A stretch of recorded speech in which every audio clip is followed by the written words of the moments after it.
ouverte le 20 septembre 2023.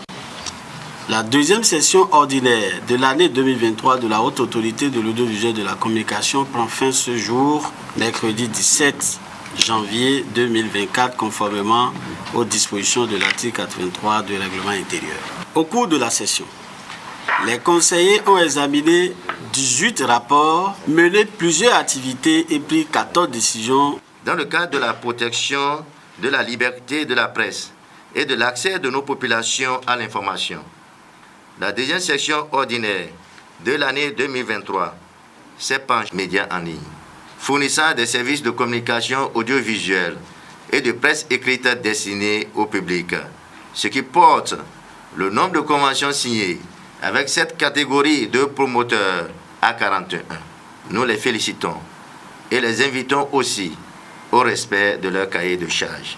Au cours de cette deuxième section, nous avons ensemble, avec les acteurs des médias et les professionnels des médias, travaillé d'arrache-pied pour élaborer le projet de document de réforme dans les médias que le chef de l'État nous a demandé. À chacun et à tous, nous exprimons notre gratitude. Les membres de l'UMOA ont entrepris depuis 2007 l'harmonisation de l'examen du baccalauréat.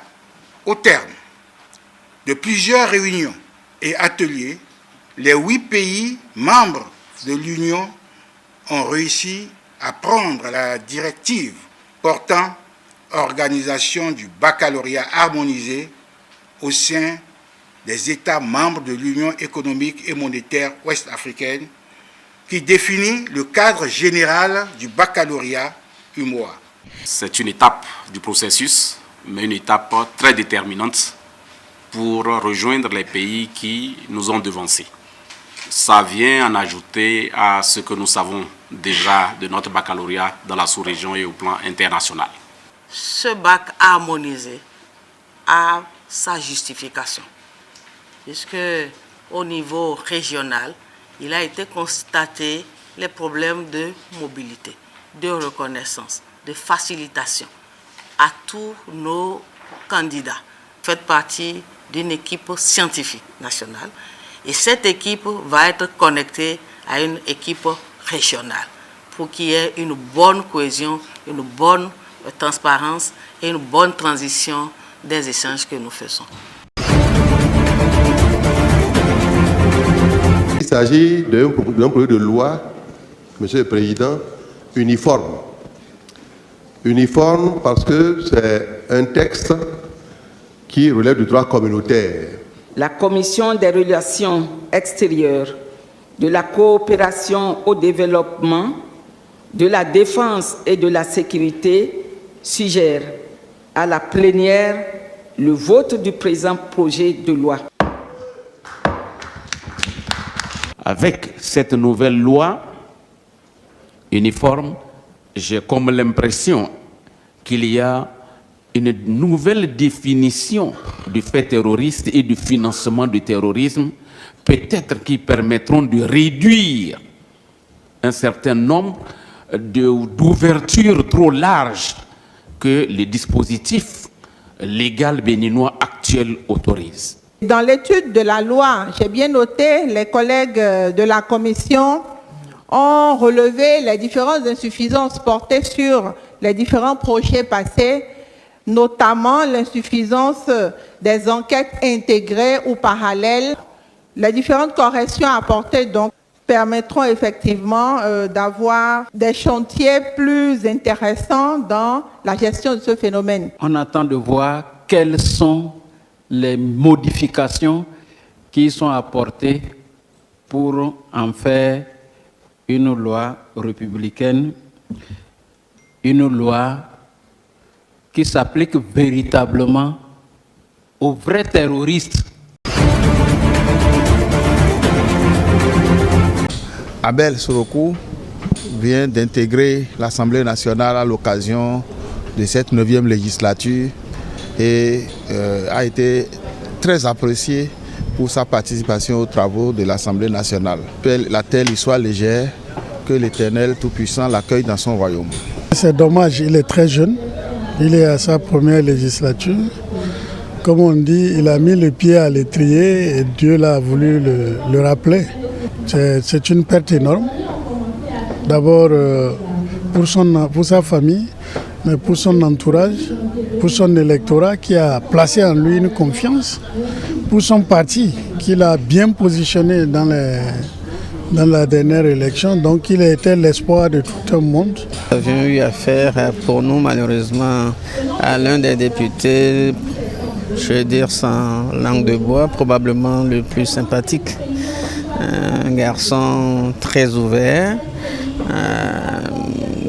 je dirais même très courtois, puis très affable. Et puis voilà, quand vous perdez un être comme ça, même s'il n'est pas directement de votre famille, ça vous touche. Et dans de pareilles circonstances, comme je dis souvent, seul le silence est grand. C'est vraiment un événement très regrettable, un événement triste. La situation nous afflige à un point où le collègue de Révéler Mémoire, Abel Souroko, était d'abord un cadre émérite. Il a fait son parcours avant de se retrouver à l'Assemblée nationale. Il est d'ailleurs un collègue agronome avec qui j'ai eu à partager des choses dans la commission du plan où nous travaillons ensemble. C'est vraiment très touchant. Nous avons perdu une référence. Sentiment de désolation. Je voudrais profiter de votre micro pour présenter mes condoléances à sa famille biologique, présenter mes condoléances au président de l'Assemblée nationale, aux députés UPR à l'Assemblée nationale et à l'ensemble des députés de la 9e législature.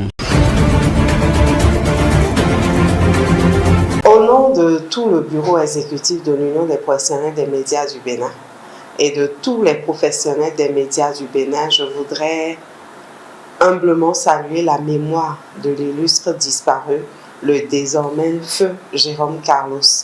L'homme aura marqué de façon très qualitative la vie de la presse au Bénin à travers ses productions médiatiques lui-même, également ses différentes contributions qu'il a toujours eu du plaisir à partager toutes les fois que le besoin se fait sentir. Il s'est toujours rendu disponible, il a toujours contribué à sa manière à améliorer l'environnement de la presse, le monde littéraire aussi, parce qu'un grand écrivain. Plusieurs d'entre nous sont allés à son école. Il reste un monument. Comme on dit en Afrique, quand un vieillard meurt, c'est une bibliothèque qui brûle. Je pense que pour Jérôme Carlos, on peut oser dire que c'est véritablement une bibliothèque qui part comme ça. Certaines personnes sont tellement présentes dans nos vies au point où on arrive à se convaincre de ceux qui sont immortels et on a l'impression qu'ils ne partiront jamais, et c'est seulement au moment où la fâcheuse frappe qu'on se dit « Oups, cette personne est partie ». Donc il est important aujourd'hui que nous puissions saluer sa mémoire et que nous intégrons dans nos habitudes également la célébration de nos êtres chers de leur vivant. Union priante pour le repos de son âme et que Dieu, comme on dit dans sa divine miséricorde, puisse l'accepter dans son paradis.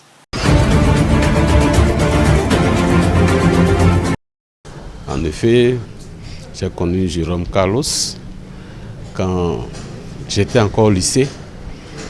Il était professeur et l'un de nos professeurs que nous admirions beaucoup.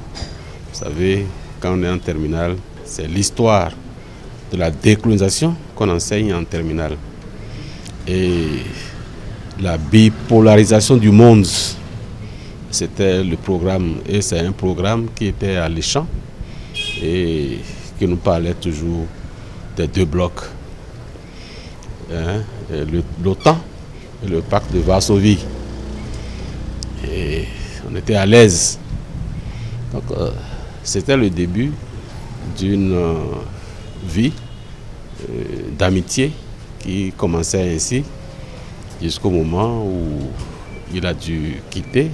Il est revenu, nous avons repris contact et j'étais toujours heureux de lire ses chroniques et de l'écouter aussi sur Radio Cap FM. Nous avons repris contact et il était l'un de nos formateurs au niveau du syndicat que je dirigeais à la douane. Et je l'invitais régulièrement à venir nous donner des enseignements de militantisme. Et il le faisait avec beaucoup de plaisir. Et voilà. Et nous l'avons distingué. Quand j'étais à l'Assemblée déjà, le président Nago, en tant que président de l'Assemblée nationale, l'avait déjà distingué comme homme de culture. Et il avait proposé à l'Assemblée parlementaire de la francophonie, au grade de chevalier, dans l'ordre de la Pléiade du dialogue et des cultures. Et lorsque moi-même je suis devenu président de l'Assemblée nationale, voyant tout ce qu'il faisait comme travail au niveau de la presse, de ses chroniques, qui étaient source d'inspiration pour beaucoup de formateurs, je l'ai aussi distingué et je l'ai proposé à l'Assemblée parlementaire de la francophonie pour être décoré dans l'ordre de la Pléiade, où il a été fait alors officier dans l'ordre de la Pléiade pour le dialogue des cultures. Quelqu'un comme ça, d'une dimension internationale, il est à célébrer. Pas de sa mort, mais c'était notre manière de le célébrer de son vivant. C'est ce que nous avons pu faire de son vivant pour le célébrer. Aujourd'hui, il a achevé sa course et qu'il reçoive de l'Éternel la palme d'or qui lui est due. Le Seigneur le lui revaudra et que son âme repose en paix.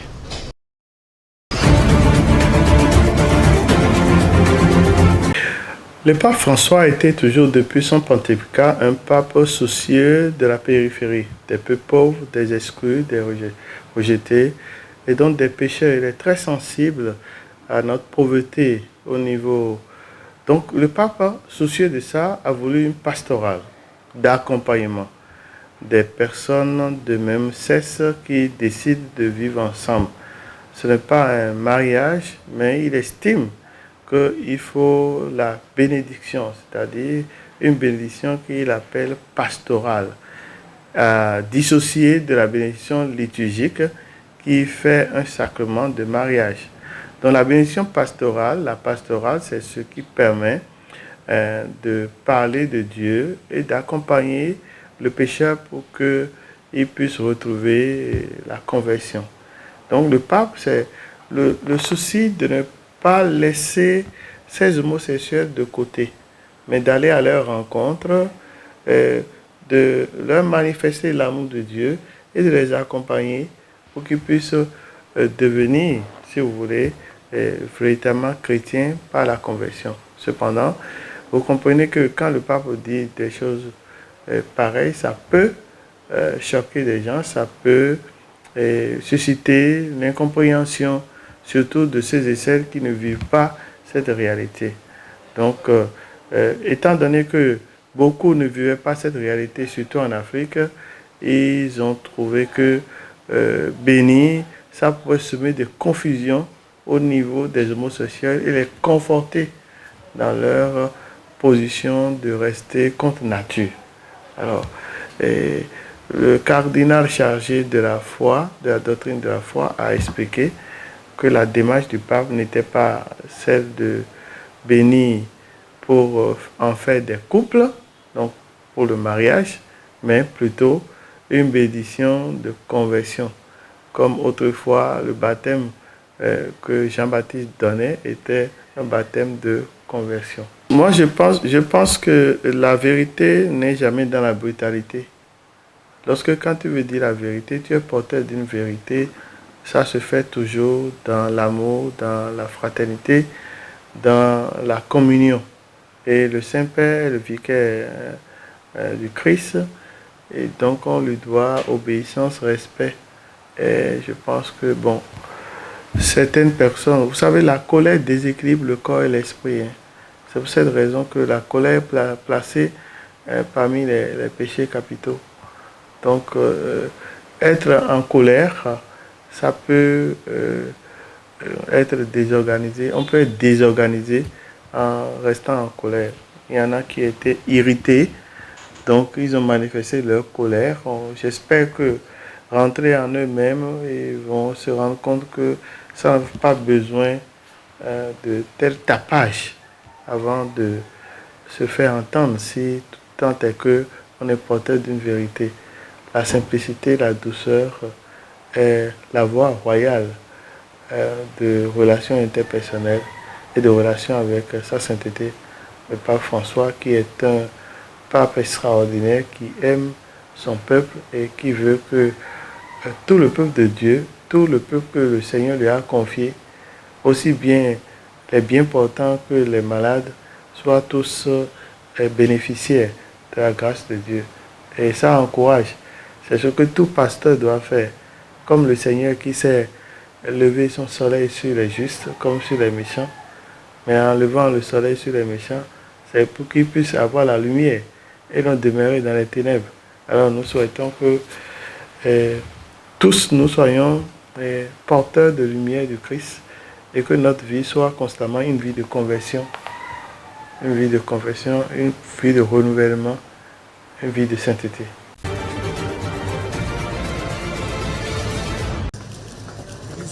Des procureurs nigérians ont déposé 14 chefs d'accusation supplémentaires contre l'ancien gouverneur de la Banque centrale, Godwin Emefiele, arrêté en juin dernier, peu après l'entrée en fonction du président Bola Tinubu.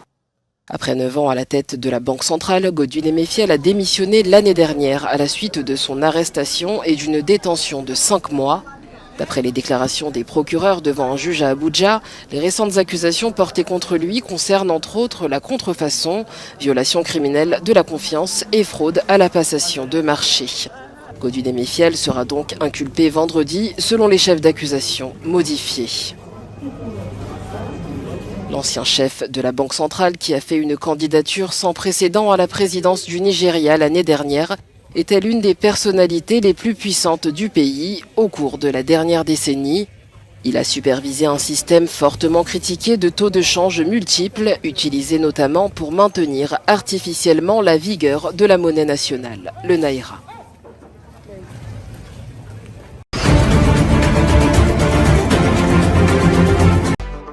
Le Nigeria s'est imposé jeudi 1-0 face à la Côte d'Ivoire, pays hôte de cette Coupe d'Afrique des Nations. Les Super Eagles étaient sous pression après avoir fait match nul lors de leur première rencontre contre la Guinée équatoriale. En marquant un pénalty en seconde période, le défenseur William Troost-Ekong a propulsé son équipe vers la victoire. Mais la prestation de la star Victor Osimhen n'a pas répondu aux attentes des Nigérians, l'attaquant de Naples ayant manqué la meilleure occasion du match en début de période. Toujours dans une dynamique ascendante, la Guinée équatoriale a grimpé au classement en s'imposant 4-2 face à la Guinée-Bissau, un exploit facilité par le triplé de son capitaine Emilio Nsoué. À 34 ans, il est devenu le joueur le plus âgé à réussir un triplé dans le tournoi et le premier depuis 16 ans. José Miranda a également marqué pour la Guinée équatoriale, tandis que le premier but de la Guinée-Bissau a été marqué par Orozco contre son camp. Le second a été l'œuvre de José Miranda.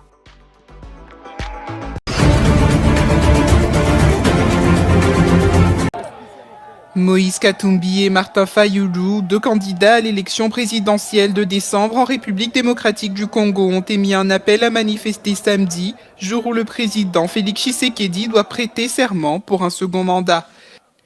Bien que le président Tshisekedi et son parti aient remporté de manière écrasante les élections générales du 20 au 24 décembre, le scrutin a été entaché par des allégations généralisées de fraude, des lacunes logistiques et des perturbations. Les deux leaders de l'opposition ainsi que d'autres avaient demandé la tenue d'un nouveau scrutin, une requête rejetée par les autorités. Cependant, ils ont choisi de ne pas contester légalement le résultat devant la Cour constitutionnelle. Les répercussions de cet appel à manifester risquent d'aggraver l'instabilité au Congo, le troisième producteur mondial de cuivre et le premier producteur de cobalt, un élément clé des batteries des véhicules électriques. Mardi, la police a dispersé une petite manifestation à Kinshasa, dans la capitale, contre les résultats provisoires des élections législatives qui ont indiqué que le parti UDPS de Tshisekedi avait remporté 69 sièges au Parlement, le plaçant devant plus de 40 autres partis.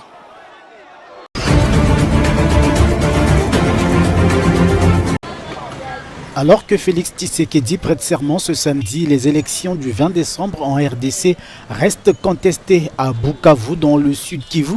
L'opposition et les mouvements citoyens peinent à tourner la page et réclament toujours l'annulation des scrutins. Nous, on a participé à ces élections-là. Il y a ceux qui ont refusé d'y participer. Nous y avons participé, espérant que les choses vont se passer comme il se doit. Mais malheureusement, on a constaté que c'était un piège de l'Union sacrée de la majorité parce qu'ils ont détruit le processus électoral. Les candidats malheureux à la présidentielle, Martin Fayulu et Moïse Katumbi, ont appelé les Congolais à la mobilisation pour dénoncer des fraudes présumées. Mais les avis divergent. La population du Sud Kivu s'est exprimée, elle a fait un choix, elle a choisi ses représentants au niveau national, au niveau provincial. Et pour la première fois, et d'ailleurs nous félicitons le chef de l'État pour ça, et la CENI, d'avoir permis l'organisation des élections municipales. Ce scrutin était très attendu par la population du Sud Kivu.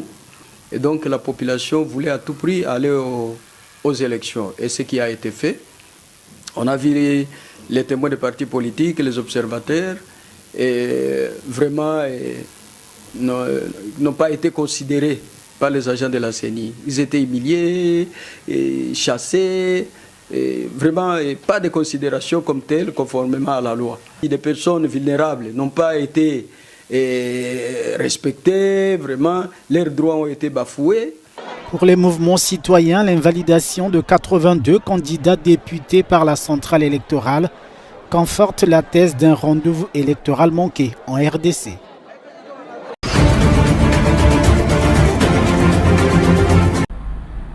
La brouille diplomatique entre la Somalie et l'Éthiopie s'exacerbe. Le gouvernement somalien a exclu jeudi toute médiation avec l'Éthiopie tant que cette dernière n'aura pas annulé le mémorandum d'entente conclu au début du mois avec le Somaliland. Mogadiscio, qui dénonce une violation de sa souveraineté territoriale, multiplie les actions pour faire annuler cet accord qui permet à Addis Abeba de louer 20 km de côte du Somaliland pour 50 ans. Mercredi, le Conseil de paix et de sécurité de l'Union africaine avait appelé les deux pays à la retenue lors d'une réunion consacrée à ce dossier.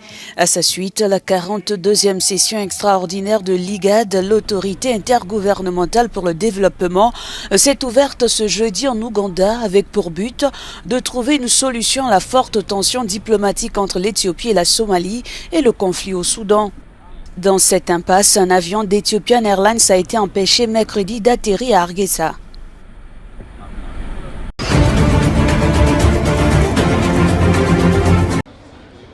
Le programme des Nations Unies pour le développement et les dirigeants du continent ont lancé l'initiative Timbuktu pour une révolution des startups en Afrique lors d'une session spéciale au Forum économique mondial à Davos en Suisse.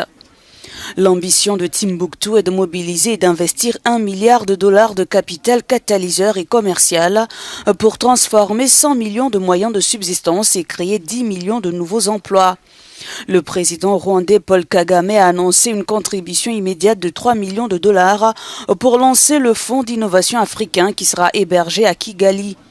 Actuellement, la part de l'Afrique dans la valeur mondiale des startups s'élève à seulement 0,2% contre 2% de la valeur du commerce mondial. 89% du capital risque entrant en Afrique provient de l'étranger et 83% d'entre eux sont concentrés dans 4 pays, le Nigeria, le Kenya, l'Afrique du Sud et l'Égypte.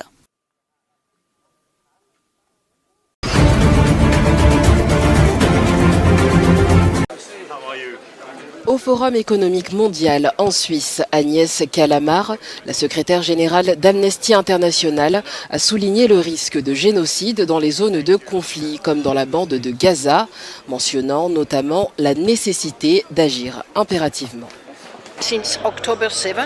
Depuis le 7 octobre, qui était déjà un désastre du point de vue des droits de l'homme et du droit humanitaire, les crimes de guerre se succèdent. Mais depuis, nous assistons à une réponse disproportionnée de la part des autorités israéliennes et à une accumulation de crimes de guerre. Pour Amnesty International, le risque de génocide existe. C'est pourquoi nous avons salué l'action en justice de la Cour internationale de justice et l'initiative de l'Afrique du Sud. Car nous estimons qu'actuellement, c'est le seul moyen de sauver des vies à Gaza, car tout le reste a échoué. Au milieu des discussions à Davos, Agnès Callamard a appelé à une action concrète, insistant sur l'impératif de transformer l'optimisme en moteur de changement.